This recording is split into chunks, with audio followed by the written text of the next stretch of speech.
Arsenal growing frustrated with Benjamin Sesko over wage demands. A striker transfer search hits the rocks. Talk about frustration as Arsenal fans. We're hearing that Zubimendi's done his medical. He's going to get the number 36. I think everybody's frustrated where the links, let alone us needing to address the striker position, is concerned. Smash the like buttons and let me know your thoughts if you disagree or agree with that statement. Let's see what the Sun has said specifically in relation to our pursuit of Benjamin Sesko and indirectly a striker.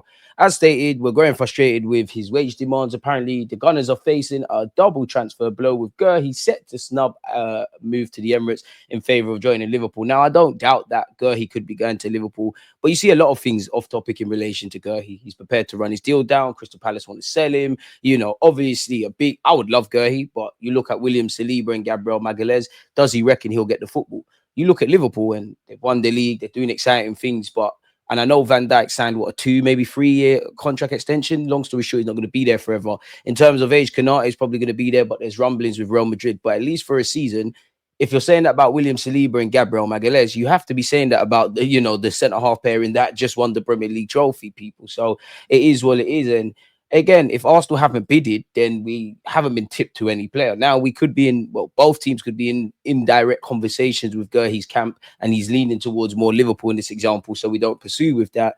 But again, I guess what I'm rambling on is, the headlines and what could be actually happening are two very different entities. And to be fair with Gyökeres and Cesco, people, we hear a lot of stuff. Cesco's agent has spoken, wage demands, release clause, this, that, and the third. Gyökeres, there's been a number of talking points in which, check out my other videos, president talking, his agent speaking, gentleman's agreement gate, etc., etc. So there's been a lot of rumors, people. Big up both of them. They both got their pros and cons, clearly. I'm at the point now, if it's going to be Cesco or if it's going to be Gyökeres, get either one, get a striker, get them in for pre-season, and also the other areas we need to address and keep it moving.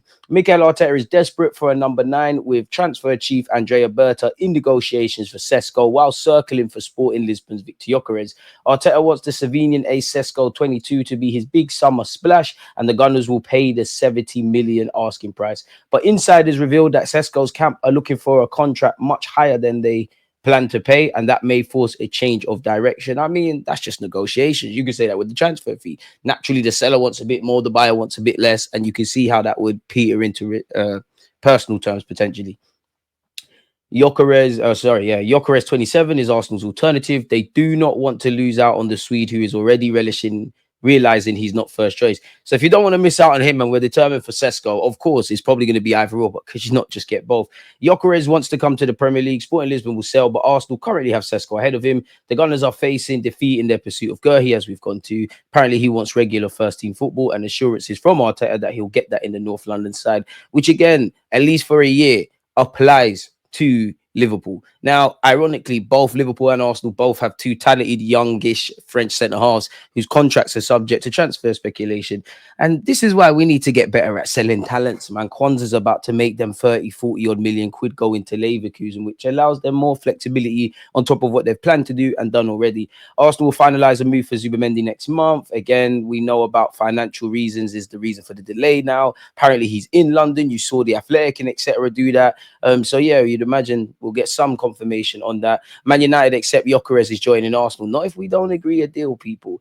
We've seen this before, but Andrea Berta has been in talks to agree deals for Cesco and Gyökeres, but could revive Arsenal's interest in Ollie Watkins from January. No bids have been made.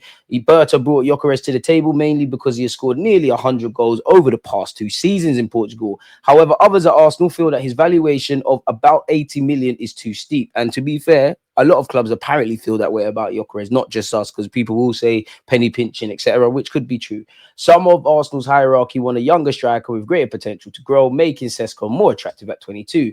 Wages are not an issue, which is direct contradiction and contradicts what we just saw, people. But one internal view is that his 75 million price tag is too high, given he's unproven in the Premier League. So are we trying to get either Gyökeres or Cesco for around the 60 odd million mark, which apparently is what Aston Villa wanted in January for Ollie Watkins? This is why Watkins has again been considered. Arsenal must hope that Aston Villa reduced their 60 million valuation from January after failing to reach the Champions League. Villa need to sell to boost their own transfer coffers. You hear that every summer about players. we're skipping ahead. Apparently, Gyökeres dreams about joining Arsenal. Initially, we showed a willingness to pay 55 million euros plus a further 10 million in bonuses. Sporting won 80 million euros, which is about 70. And again, George Mendes has apparently been hired to broker some sort of exit for Gyökeres away. We've seen the agents talk. We've seen the presidents talk. There's been a lot of shenanigans. Big up Nathan Butler-Odeji, and best of luck for his career. Obviously, he left Arsenal on a free transfer after he didn't get offered a new deal, like he was announced on the release list, didn't it, people? 22 years of age, needs to go play football. Stuttgart of Austria are apparently in the race to sign him, people. Big him up, best of luck, as stated. Gerhi apparently wants to move to Liverpool. I don't really want to keep going over this, if I'm completely honest with you guys, but there you have it. According to journalist Bucci Lamba, Partey is now 90% likely to let his Arsenal contract as the Gunners leave, as the Gunners have been unwilling to improve their original offer. Now, he's given an interview in Ghana, I believe. Not sure on the publication or the reasons for the interview, but they're talking about like his career, etc. Obviously, they're going to touch on his future, in which he didn't offer any clues, but he mentioned like he thought he was actually going to join us in like back end of 2018, 2019, give or take, either one of those years, a year. I think it was actually a year before he actually joined in 2020. And he spoke about Andrea Berta and his agent going at Atletico. And he said that, long story short, he was almost, since he got promoted into the first team and started playing and obviously growing in stature, up until the point of leaving, there was something along the lines of, maybe I misinterpreted it, people, but there was something along the lines of he was still on that same contract. And obviously, if you grow in importance in any walk of life, you're going to be paid a bit more. Now, when you consider what Thomas Partey has been for these 5 years, and the good, the bad, the ugly, the injuries, and all of these kind of stuff, and the club have, prior to this season, where he's shown like a player in there last year would do, sustained fitness and actually half decent performances, he's always been a player that seems admired by Mikel Arteta, but one that they'd be open to listening to offers, a bit like prior to his injury and what we're currently facing with Gabriel Jesus, right? But he basically said he was on that same deal. Now, the good, the bad, and the ugly, and everything around Thomas Partey since signing for Arsenal Football Club to this point, for whatever we got to say, is he is a key player. So if you've been at any environment for 5 years, yeah, and you're a key player and you haven't seen any uplift in wages, which probably would have been it had we have not had injuries and he showed this consistent Partey, but maybe that kind of shows a bit of insight. And I see both sides. Obviously, Arsenal don't want to pay over the odds for Partey. Again, a football career is short. You do need to think about finances, etc. In which, obviously, there's other reasons, like to go to AC Milan, Juventus, Barcelona, Atletico Madrid. These are clubs linked with him. But surely you're not going to get the wages. If money's you're looking for, surely you're not going to get whatever Arsenal are prepared to pay you, whether that is a small increase, for example, a freeze of the wages, slightly less. Surely you're not going to get that at AC Milan, at Juventus, at Barcelona. You're only going to get that in Saudi. I don't know, people, but Lambert claims that unlike other Premier League clubs, Arsenal do not have a rigid wage structure and will pay whatever is deemed realistic by the club's hierarchy.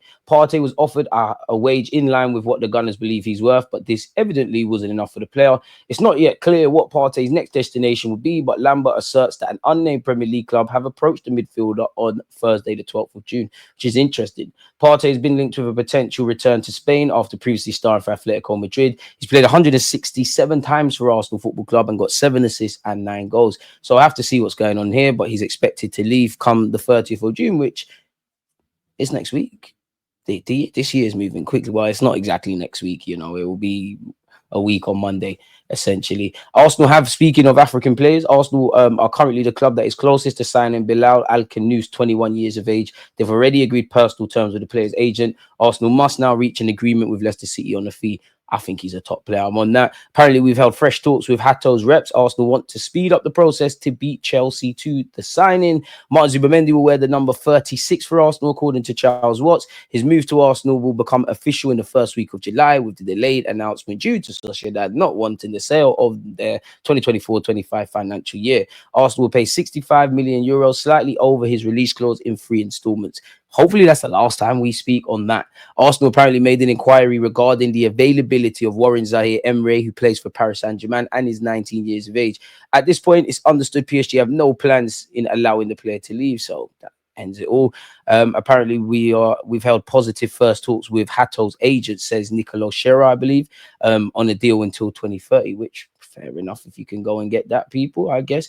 Apparently, this says we're ready to pay 70 million for Cesco once again. Matoma and Barcelona, sorry, Matoma and Bayern Munich could be set for some speculation. Apparently, Bayern Munich are ahead of Arsenal in the race to sign Matoma. I think we like him. I'm not ruling it out, but I can't see it happening. We know we need midfield depth. We know we're linked with Lucien Ogormi, who plays for Sevilla. People, what is this? We missed out on Nico Williams. We don't need Noni Madueke. Please don't do that. Please don't do that. We've been linked with Norgaard as well, the 31-year-old. I don't believe it. I don't. Because, yeah, you bring Premier League proven experience, which there's a lot of turnover, quote unquote, in that midfield. But I just think it's a bit, I just don't believe it, if I'm honest. Arsenal are considering a potential move for Brentford midfielder Christian Norgaard during the ongoing summer transfer window, according to the Mirror. The 31-year-old Denmark international who signed a new contract with Brentford early this year still has 2 years left on his new deal, on his latest deal. So I don't believe that, but you never know. Weirder things have happened in football. We have previously been linked with Gittins. Apparently, Bayern Munich are interested. And actually, Arsenal and Bayern Munich are kind of linked with the same players. The Leaus, the Nico Williams, the Bacolas, the Gittins, the Mitomas. You get where I'm going with it, people. Arsenal's move for Real Madrid winger Rodrigo has hit a stumbling block because of the Brazilians' wage demands of 10.2 million a year.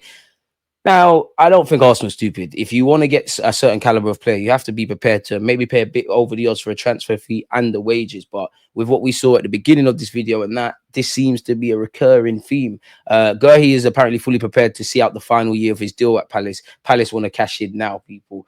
Bayern Munich are making one last attempt for Nico Williams, even though he's moving ever closer to Barcelona.